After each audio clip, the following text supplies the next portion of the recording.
Leonard, how are you? I moved the show upstairs. Okay, so we're kind of looking at the bedroom and the bathroom over there, right? So it's all good. And yeah, so what is today? Today is Sunday, October 23rd, 2022.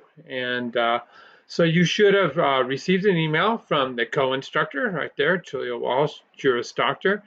And she, first of all, is sending out our best wishes to our students to celebrate Happy Diwali, and also reminders. Okay, do remember that the midterm is due. Okay, Sunday, that would be today, October 23rd at 11:59 p.m. Okay, you've had all week to get it done. Okay, and you're all set up. You guys should be doing just fine with this, and most of you have already completed it. Do remember as well that this week is no different than any other week, and that was outlined in the syllabus. You can see it clearly outlined in the weekly assignments right here. Okay. Um, we're going to be going over some material today that's very relevant to your second critical thinking assignment, which is awesome. Okay, we're going to be doing that for the next couple of weeks. I just want to kind of jump in here to the second critical thinking assignment to see, give you a preview of what I'm talking about here. Okay, so there's the first one. You guys kick butt on the first one. Okay, and okay, so then we come down here. Okay, and what we see is it looks like some financial reports. Okay, it's really, really, really cool. Okay. All right. So this is the second critical thinking assignment. Okay. I have for people that want to jump ahead, I have the video and the slide deck from spring. Okay. This is fall 2022. It applies, basically, it's exactly the same. Okay.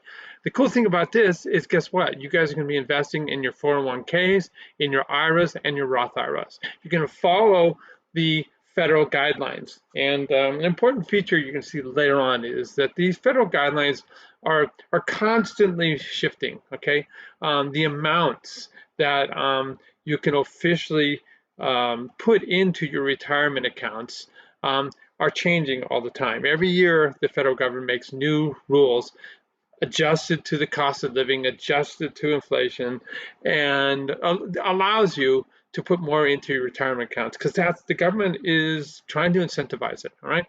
So that's just a preview, and I just wanted to give you a heads up. That's coming down the line. Remember, that's coming in November 9th. Okay. All right. But yeah, and you guys are gonna love it. It's a really fun assignment, and it's gonna open your eyes up big time. Okay. So as a predecessor to that, okay?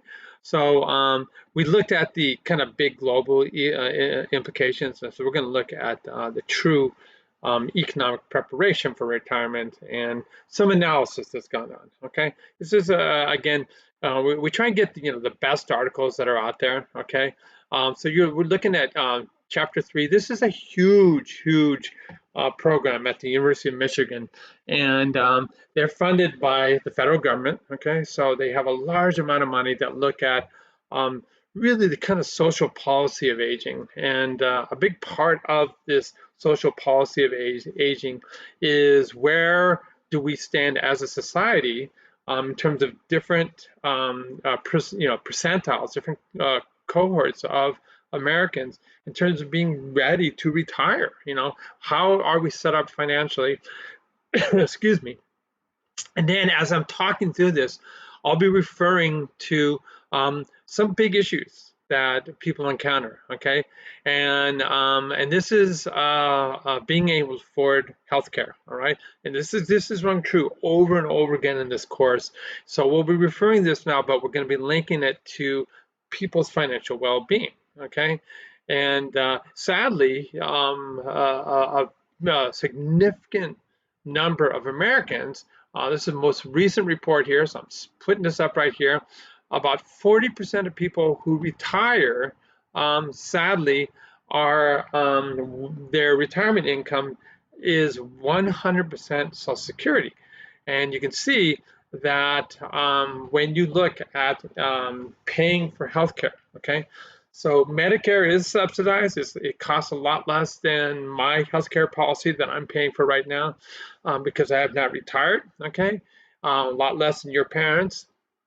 and the policies that they do where they include you in their health insurance. Okay, but that being said, you still have to pay a monthly premium. Okay, for Medicare, and there's different types of Medicare. Okay, there's out-of-pocket expenses. Okay, so and this is going to vary from plan to plan to plan. Okay, there is a Medicare Advantage that is a health maintenance organization type of health insurance um, that some people like. Okay, it reduces the cost. Okay, but the problem with that is you have to get in line. Okay, and there's a lot of firewalls between you and healthcare, and so a lot of people then decide, okay, if they have income, I'm going to go with traditional Medicare. Okay, um, the uh, the um, the monthly premium, or you can look at it as the annual amount that you pay for the insurance, costs more. Okay, um, you have a deductible that's gonna be more, so you have to slowly pay out of pocket until you hit your maximum amount of deductible. Okay, and then your copays, okay, are more, and we're gonna go through all this later. But that being said, for me, having money, that's the way I'm gonna go. But you can see people that are poor, half their income is going towards healthcare. All right, so that's a big deal. All right, so let's get into the skinny on this, okay? So this is, again, a big study. It's ongoing, okay, started in 1992. They get new cohorts every 6 years or so, okay? They're looking at people over the age of 50, but they also you'll see divided up, and they'll look at, people that are, say, 90 or more, and they'll talk about their situation. They kind of define it in there. It's a long read, but I'll guide you through it, okay? And again, the best thing you can do is open up your quiz in a separate browser. Just knock out those 5 quiz questions, okay? So we're going to go into this part right here.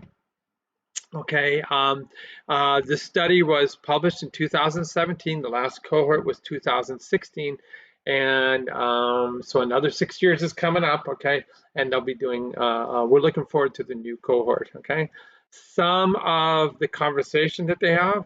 I put this in here. This is not on your quiz, not on your exam, and I'll talk about this again in subsequent weeks. This is a really cool article about financial planning. Okay, by CNBC. Alrighty, this is a link to the website that tells you who they're all about. Again, this is the latest publication. They have a reader, okay? I prefer the PDF file. And let's jump right into this guy. All right. And boom. Awesome. Okay. Alrighty. So for mine, there we go. So that's where we want to be. Okay.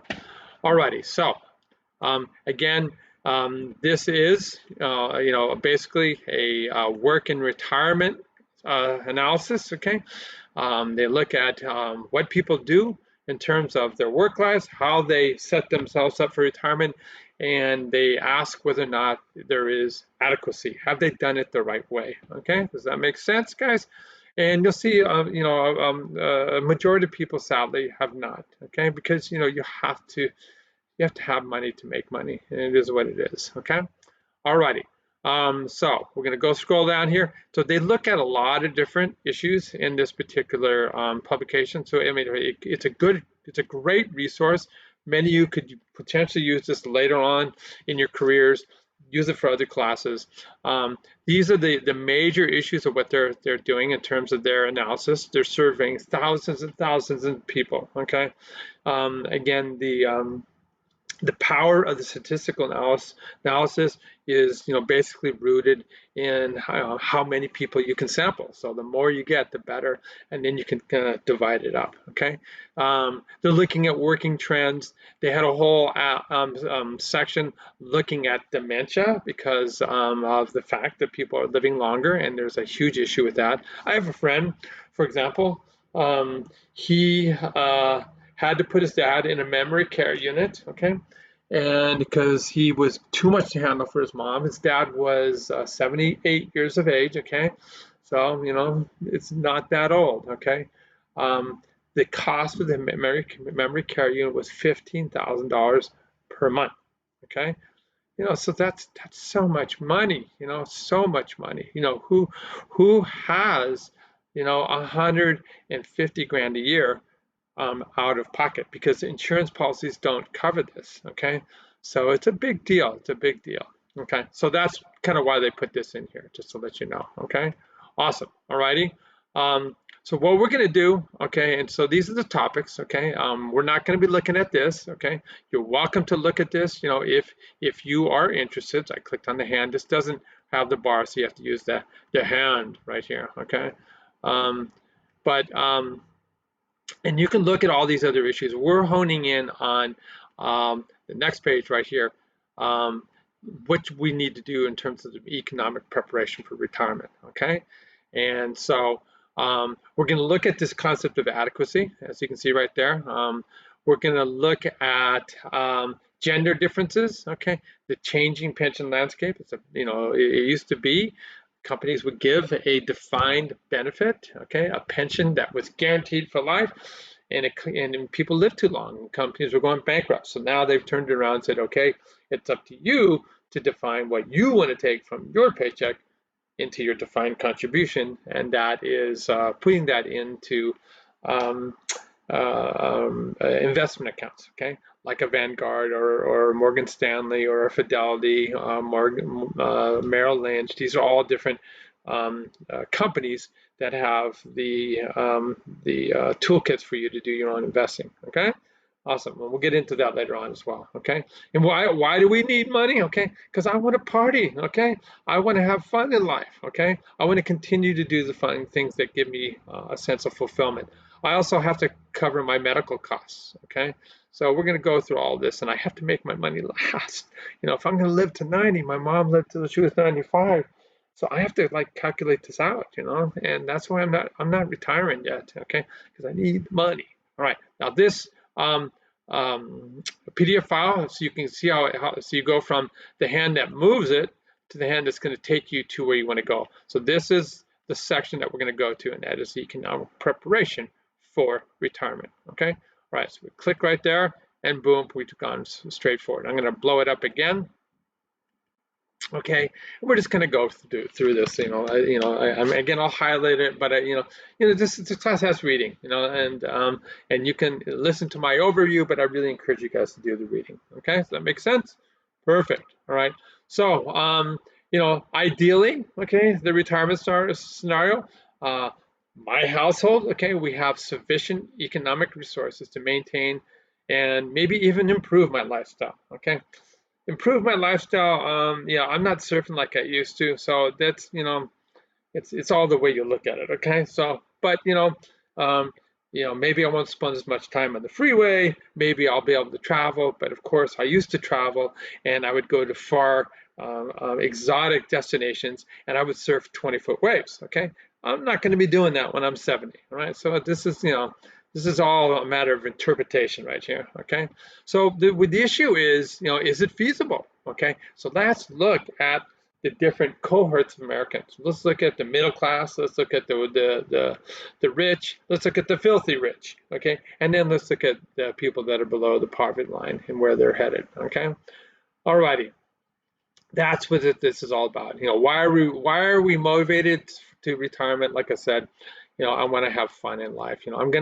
Modern medicine is going to keep me alive forever, so I might as well get as much out of it as I can. All right, awesome. Also, another issue that's come up in terms of adequacy of retirement that's really not addressed here, but we have to be real, is we talked about it before, how your guys, um, uh, you know, personal and financial development, it's different. Okay, so you're spending more time getting educated. It's taking longer for you to get in there and make enough money to be able to afford housing. You have issues with, can you afford to have children, on and on. So what's happening is parents are funding their children for a much longer period of time. So that's something that we got to think about as well, as to why I'm saving for retirement, because I know that for my two boys, 26 and 21, they're going to need help, financial help, for a long time. All right. All righty. So let's go through this. Okay. So are we ready or not? Okay. What are the big deals? Okay. So Social Security, all right. I'm we're going to learn. Okay. In fact, we talked a little bit last week in the discussion about it. With Social Security, there's a huge incentive to delay accessing Social Security for retirement. If you start, I could have gotten my Social Security started at 62, but they would have looked at my last 10 years of income, okay, and they would have then said, okay, based on this 10 years of income, this is how much money you would get if you were 65. But since you're retiring at age 62, you're going to be taking money for a longer period of time. We're going to cut your Social Security by 30%. That's the way it works, okay? Alternatively, the government says, hey, you know what? We're going to roll the dice. It would be really cool if people like John Walsh waited till they were 70, and so they throw out this incentive. They say, okay, versus retiring at age 65, if you wait till you're 70, we're going to increase your Social Security by 30% above what I would have got when I was 65. All right. Again, they're rolling the dice, and maybe I'm not going to last that long, so then they're not going to spend out as much money. All right. And they're thinking, okay, John Walsh is going to work. John Walsh is going to invest. Okay. All right. So when we look at investment, we have pension systems. Now, I don't like the way they refer to it globally as pensions. They define it later on. Okay, so we have a defined benefit that police officers get, city workers get, congressmen get, okay, government employees get, all right, firemen, etc. This is, they get a lot of money, okay. They don't get Social Security, okay, but they get this instead, but they get a ton, all right. So, if you're a firefighter and you're making 200 grand a year at age 55, okay, then your defined benefit, okay, that is guaranteed, okay, it's paid by your tax dollars, goes to the government and pays them, is pretty close to 200 grand a year. Sometimes it's even more because you can kind of backload it by cashing in on your sick pay during your last year. It's a scam, but it is what it is. Okay. All right. So they do really well. All right. The other type of pension is what I got. Okay. So my entire life, I've been taking a small percentage of my paycheck and I've been throwing it into big bundles of stocks. Okay, these are called mutual funds. Okay, indexes. Okay, you've heard of the Dow Jones Industrial Average. That's an index. Okay, there's the S&P 500. There's Nasdaq, but there's hundreds more.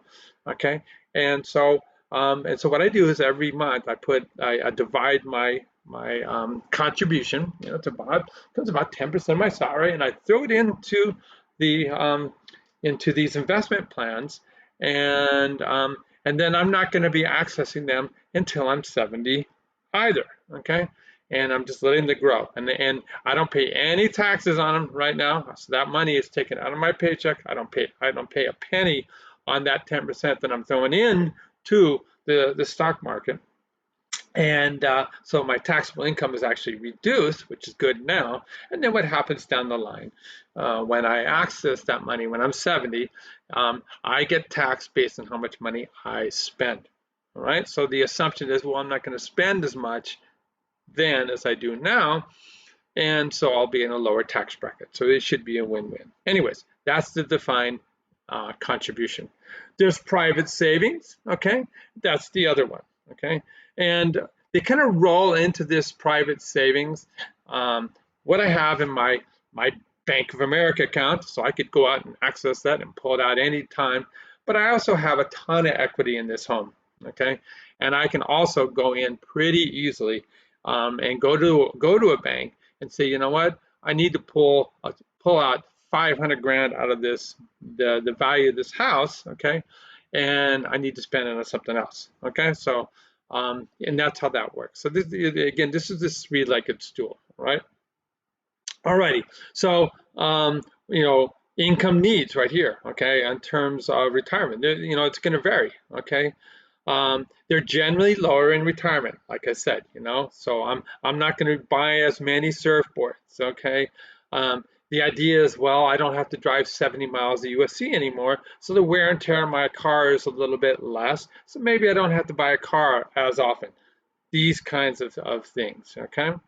Um, the concept that children are less expensive. That's only if they launch. Okay, so if your kids, up to this point in time, that it's very costly. You got to pay for their college, you got to pay for the rent, got to pay for their entertainment, on and on and on and on. Okay, then maybe give them money for a down payment or something like that. But once they've launched, then that negative aspect of my personal gross domestic product disappears. Okay, so that's the goal, but that's, like I said, that's extended outward. Okay, so when we look at what I talked about here, Social Security, okay, money got put into my retirement account, or money that a fireman is guaranteed, or a police officer is guaranteed, and the value of my assets, okay, I need to be able to access through my retirement age anywhere from 70 to 85% of what I'm doing right now. That's the goal. All right. Very cool. Right. Let's go down through here. All right. All right. So they in this study, all right, they look at these types of questions they're talking about here. Just talk about the research, okay, in terms of key questions. Do we have enough to retire? Okay, to stop working. And sadly, so we saw that in the previous week, where some people don't have enough money to retire, and people are having to delay retirement, and it just depends. Basically, if you're conservative with the appropriate type of risk, okay, when you're young, um, then it pays off later on. Okay, so you got to determine the adequacy. So they go through determining adequacy right here, and they talk about some of these cohorts right here. Okay, so they're looking at the middle of the road, the median. Okay, and the average can be skewed by really, really rich people. Okay, like Jeff Bezos. Okay, but also skewed by people that are at the below the poverty level, but really, really skewed by the insanely rich. Okay. So we look at the median, and that's everything, okay? Social Security, okay? Pensions, defined contributions, and my house, okay? And this cohort, okay, at the time, okay, we had a median in 2016 dollars of about close to $1 million, all right? And that was mostly in the value of the house, because of housing prices have gone insane. Okay, the value of the home can increase 20, 30, 50% annually. All right. Yes. Okay. So it says right here again, we're looking at this cohort. Okay. Social Security, housing, and other financial wealth. Okay. By retirement age 62, the median was about $1 million. Most of that is in housing. Okay. All right. And so yeah, so that's the way it's all set up right here. Okay. When they looked and they surveyed, okay, again, maintaining your lifestyle. It doesn't mean that somebody who is below the poverty line is going to, suddenly retire and have my lifestyle. They're there to maintain their poverty line lifestyle. Okay, they looked at it and they said that about less than 20% of households have undersaved for their target. Okay, all right, cool. All righty. They talk about annuitization, okay?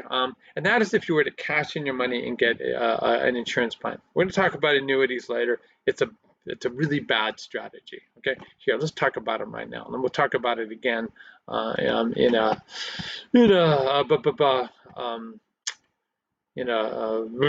couple weeks. Sorry. So I see right here. You just go why. All right, because I was looking at this. Why are annuities bad? All right. So this is long-term contract. You lose control of your investment. Okay. They don't have a guaranteed return on the investment. Okay. All right. There's lots of penalties. Okay. So there's I was looking through. There's all kinds of reasons why people don't lie. I looked at Market Watch right here. Okay. And the other thing that they were complaining about, and this is where you take your money and you give all a huge chunk of your money to an insurance company, and then the insurance company says, okay, we will then guarantee you this stream of income until the day you die. Back in the day, they used to, like, if you died, they would have it written in fine print. They would take your money, and your beneficiaries, your kids, wouldn't even get the money. Now, you read the fine print, and for the most part, that's not going to happen. But the big issue, okay, when you look through this is the fees, the fees, the fees, the fees. Okay, so let's say I take 200 grand and invest it in an annuity. Right off the top, they take 70%. Okay, this is a scam. Okay, it is what it is. Okay, and then let's say things got south, and I needed, hey, annuity company, I need to have some of that money back. They're going to charge me another 7%. Going back out. So so I could lose 30 grand of that 200, boom, like that. All right. Um, yeah, so financial planners are supposed to be in your best financial interest. That's called a fiduciary. And when new legislation went into act in 2017, then these annuity sales slid. The annuity sales were down 8% in 2016. They slid an additional 18% in 2017 because they were a scam. Okay, so anyways, you can read on and on about it, but I'm just telling you straight up, I don't like them. Okay, I'd rather invest my own money. Alrighty, so this is the kind of survey that this study did that we were going back on, and you have to create budgets. We're gonna go over creating a budget. Okay, your home-related expenses. Okay, how much is your mortgage? Okay, you cannot not pay your property taxes. Okay, it's a good way to get your home foreclosed upon and lose all of this assets, not only for you but for your children, your beneficiaries. Okay. All right, let's say you were just unlucky and you don't have, you're not owner of a home. You still got to rent, you still got to pay insurance. Both of us have to pay insurance. You can't let your insurance lapse, okay? Rent, utilities, home repairs, okay? Yeah, this is the money pit. People say that about their homes, but you have to maintain your home or else the value circles the drain, okay? Um, Updating, okay? Cleaning supplies, all the things you do around the house. Food, okay, including alcohol, all right, not too much, okay, 1 glass of wine a day, all right, groceries, okay, health expenses, this is the big one, out of pocket expenses, this is the component, the percentage of paying for health care that is not covered by health insurance, okay, and I'm going to get traditional Medicare, I'm also going to get a supplemental insurance policy that will help cover these out-of-pocket expenses, but I'm still going to have to pay some, okay? You're going to hear about Medicare Part A, Part B, okay? Part D is the D for drugs, okay? A is hospitalization, B is for visiting doctors. They all cost, all right? Transportation, got to get a car. Gasoline, been killing people this last 6 months. Okay, unless you have an electric car, then But the rich get richer. You have to have solar to charge your car. Clothing expenses, entertainment. I do want to go on trips. Okay, and just kind of the other. All right, paying for your kids. These are all part of a budget you have to set up. All righty, all right. So they break down their analysis into percentiles, all right. So in the 25th wealth percentile, okay. And if people had used that annuity, that's just a way they measured it, okay. The people had about a 67% replacement rate, all right, based on that annuity. That's not adequate. You need to be 80%, okay, and that's what they're talking about right here. Alrighty. They found that almost 20% of households have insufficient wealth to remain above this kind of poverty level existence. So that's a big drain, okay, on us, and are we a compassionate society, and how do we deal with that, okay? In their model, okay, they looked at wealth and they also looked at consumption, and this is what they're talking about here. And like I said, a big part of that consumption we see right here is this out-of-pocket medical expense. I'm going to harp on this because it's a big deal. It's a big deal. Okay. All righty. They get down in here and they look at this consumption-based model of wealth for you guys that are business major and economists. Okay. And so they're again looking at the income, and then they're looking at the consumption. Okay, so we look at this age group, 65 to 69, in this particular study, single versus married. We're going to talk about that. There's huge benefits of being married, obviously, because you have a combined income strategy. Okay, and in looking at the wealth, they looked at the net worth in terms of Social Security, the defined benefit. So, do you have a government-based pension? Are you a congressman? Are you a city worker? Are you a policeman? Okay. What's my non-annuitized wealth? My house. Okay. My financial assets. Okay. I have my 401k. I have an IRA. Okay. All that. Okay. That's my retirement accounts, okay? All these different types of things, okay? And we look at this all together, okay? And we look across this age group in this study right here, and we saw that in that age group, about 35% of people had their income that was, structured by either Social Security or a defined pension benefit. Okay, so that's so either you didn't work for the government or you did, and you're gonna have Social Security, or you're gonna have this guaranteed income as a government worker.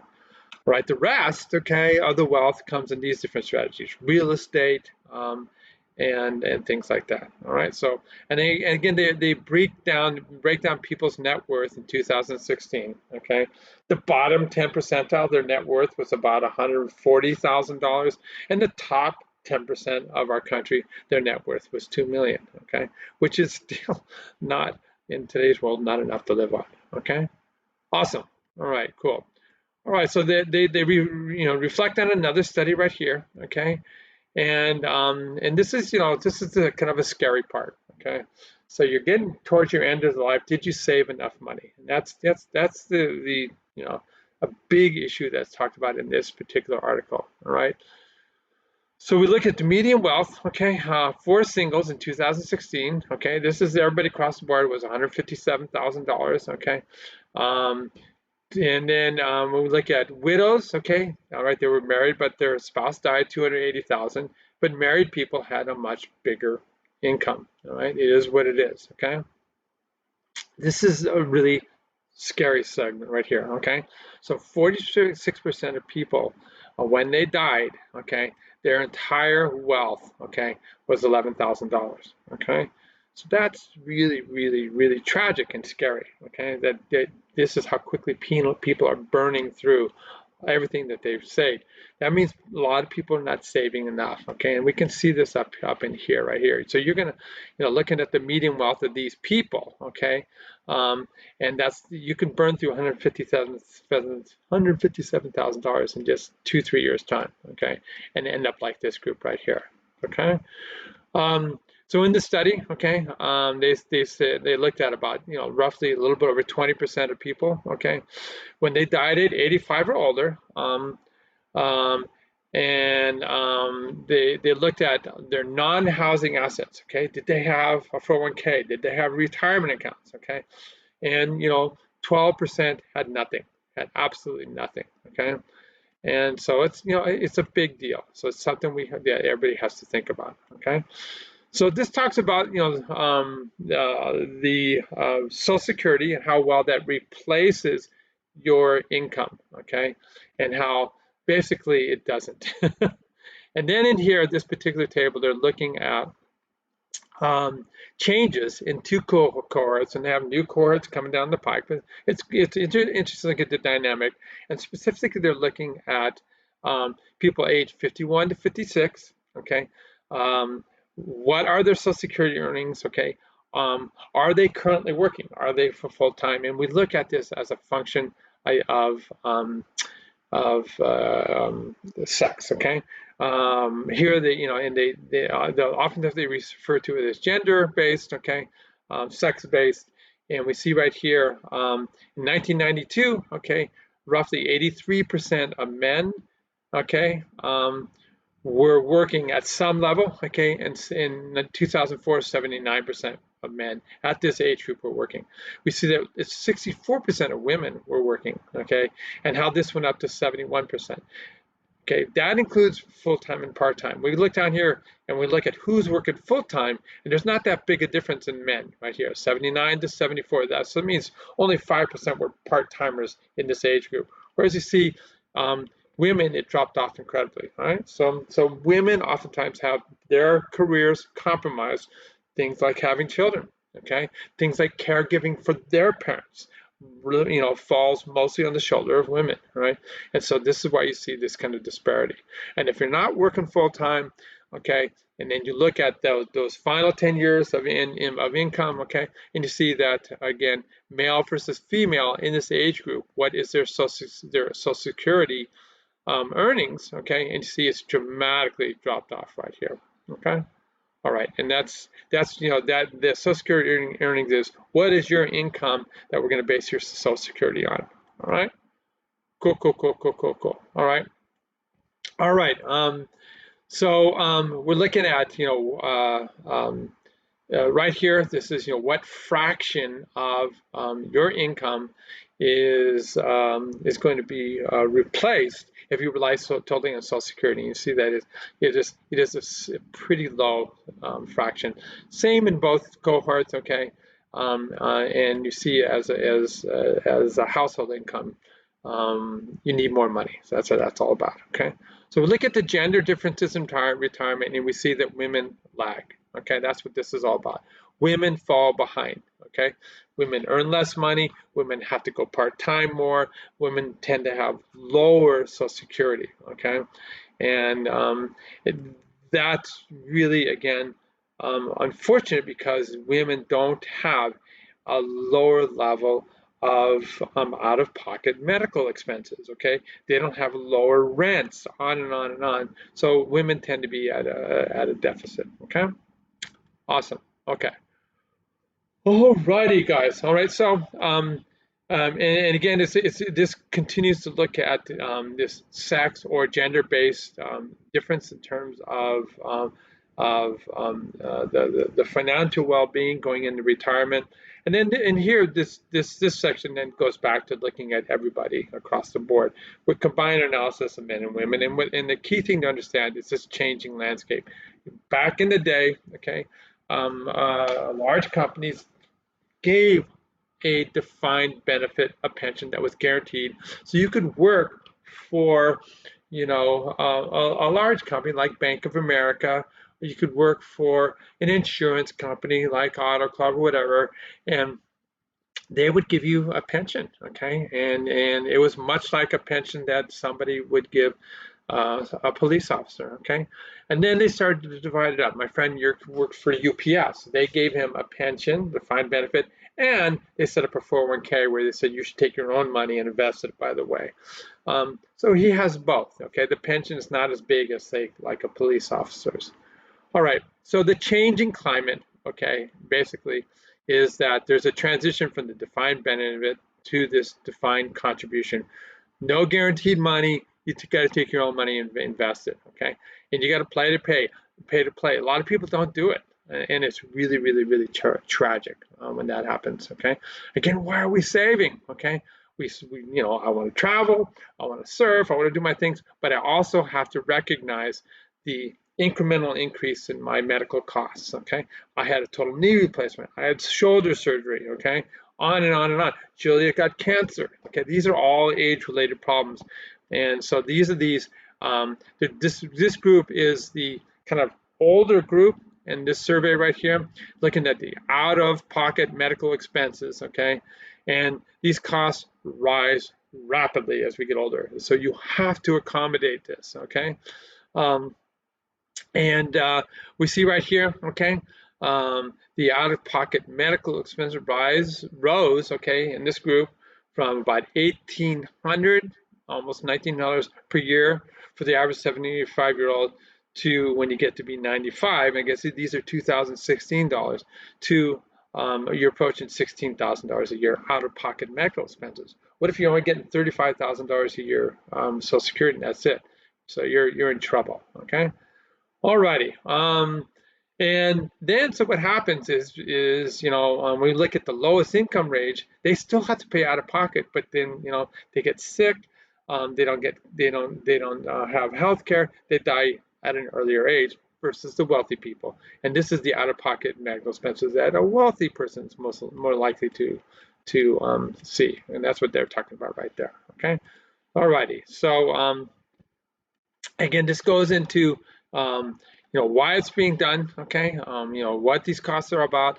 Being financially literate and planning is enormous. Okay, and that's what this is all about right here. Okay, and a lot of people they talk about not having financial literacy. They don't understand 401ks. They don't understand IRAs. Okay, um, they don't understand that you adjust your investment strategy based on your age. Okay, based on when you're likely going to need to access it. When you're young, okay, you're more likely to invest in the stock market that's called equities. As you get older, you're going to put more of your money in more guaranteed stream, which is bonds, okay, where you've basically lent somebody money and they guarantee they're going to give it back, okay. It could be a government bond, it could be a private bond, okay. Alrighty, so yes, these are special type of accounts where you're timing it, okay. All right. Talked about the Great Recession. Let's continue on with our mission here. This is financial literacy. This right here is this concept of a really important concept, okay? And that is compounding interest, okay? So you invest $100, okay? And this gives you a little quiz right here, okay? So if you invest $100, you get 2% return on a year. After 5 years, how much are you going to get, okay? It's going to be a lot more because every time that you and 2% sucks. Well, it's more like 7%. Okay, I think that's realistic. Okay, we were making 8, 9, 10, and during the rise up. Okay, obviously we got creamed the last 6 months. Okay, it's going to come back. It always does. It cycles through.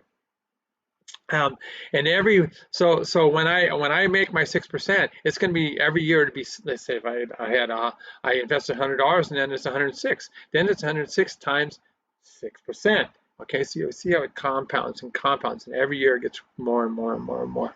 Okay, that's a huge concept, and we're going to do that and see. You're going to see that happen in your CT2. You're going to see what happened when you look the other way with money, because it's truly amazing. Okay. Awesome. Okay. Alrighty.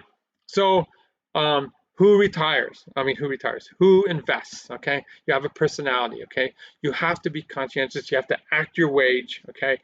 And you need to put money aside. Okay. And so with this retirement plan, and I'm not going to keep reading this, we can see this transition graphically that I was talking about. Okay. So sadly, it's pretty consistent from 1992 to 2014. Again, this study was done in 2017. Only about they're looking at people over the age of 50 here. Only about 32% of people have done any type of retirement planning. So the rest of the people are maybe real estate and not real estate. They're just looking at Social Security. Okay, when we look at within that group, we see this decline in this defined benefit. Okay, so this is pretty much government employees, and we see the increase in gold. So the red is the defined benefit. Okay, less and less companies are doing that. More and more people are investing in 401ks, in IRAs or individual retirement accounts. Okay, so that's taking things over right there. Okay, so let's look at this concept of being married. Let's look at this concept of making the dollar count. Okay, so we look at singles versus couples. Okay, all right, and we're looking at the total income. Okay, of the household. Okay, and this is earned income right here. Okay, all right, so this is not your total wealth. This is how much money you're making. Okay, and we see here that a married couple does a lot better, okay, than a single couple, okay? People are pulling out, they're not working anymore, okay? So you see it going down and down and down, but you see you have much more income when you are married or you're a couple and you're combining your income versus somebody who's single, right? So the teal is single, the green is a couple, okay? All right, look at the wealth, okay? So the wealth grows and grows and grows as a couple. And it can grow as a single person, but not like you see as a couple. But what you do see is you see all the money, how much more income there is, how much more wealth there is when you're a couple. But you see that the cost of living, these are the total expenses, okay? Um, um, it's not much different between singles and couples. So that's something that you have to strategize and think about. Okay, guys? All right, so that's it. Okay, now let's go back here. Um, one thing I wanted to talk about, okay, and we're talking about these out-of-pocket medical expenses and how important it is. This is your discussion, okay? And again, there's a big percentage of Americans that have only Social Security. We saw about roughly 40% of America, their only source of income is Social Security, and you see it's gobbled up by these out-of-pocket medical expenses. Okay, so this is when we're looking at this, you need to understand Social Security. Okay, what it's all about. Okay, so this gives you a feeling about this. We have everybody's paycheck, it goes into an investment called the Social Security Trust. The big problem is more and more people are pulling out money. Baby boomers are retiring. Fewer people are putting in money. That's you guys. And so the trust is going to go broke. Okay. And so this is right here. This is the most current video. So these rules in these videos don't change, but this video right here shows you where the problems are. Okay, and so you think about these out-of-pocket expenses, and you can go into this Kaiser Health Family Foundation article right here, and you can see they really kind of show the out-of-pocket expenses, talk about Social Security, okay, and then you got to really understand, what is the reality, okay, and then part of I'm saving this to the bitter end here, but here's a kind of the reality, forever the Affordable Care Act, so-called Obamacare, it got so politicized, but what you have to understand, okay, there was a time, okay, that insurance companies basically would limit how much money they would be willing to pay, and they would deny coverage, okay? So prior to the Affordable Care Act, the maximum amount of money that could be spent individually in a household was, in our house, it was about 200 grand a year, and then they could deny coverage. And then the maximum lifetime spending was close to about $750,000. Then they could deny coverage. Okay, um, that became illegal after the Affordable Care Act. Okay, and so this is right when my co-instructor, when Julia, my wife, got diagnosed with leukemia.